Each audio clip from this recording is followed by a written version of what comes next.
কালকে এক বান্ধবীর বাড়ি গেছিলাম, নারায়ণ পুজো ছিল, তাই নেমন্তন্ন ছিল, গেছিলাম। এই যে এই বান্ধবীটার বাড়ি গেছিলাম। আর ইনি হচ্ছে আর এক বান্ধবী, ইনি হচ্ছে রাধুনি। এই যে এখানে রান্না চলছে। চলুন আগে একটু ঠাকুর ঘরটা দেখিয়ে নিয়ে আসি। এই যে ঠাকুর ঘর, ঠাকুরমশাই এখনও আসেনি, সব গোছানো টোছানো হচ্ছে। ঠাকুরমশাই আসলেই পুজো হবে। চলুন এবার একটু রান্নাঘরে যাই।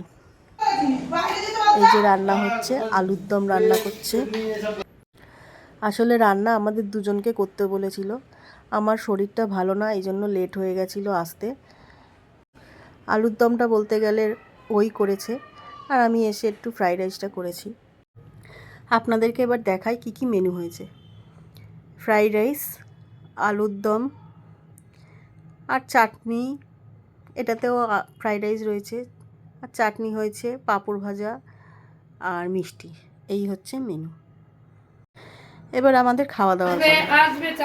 সাগর খেতে বসেছে এখানে, কত খায় সাগর, বোতলটার জন্য দেখাতে পারছি না। এই যে এই হচ্ছে কালী, এর ঘরে পুজো হয়েছে।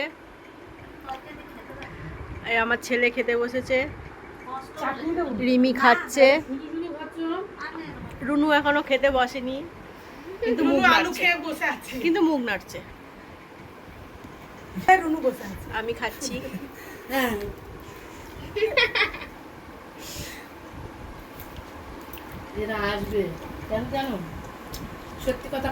চলো টাটা বাই বাই। আর কেউ এখনো আসেনি, সবাই আসবে পরে।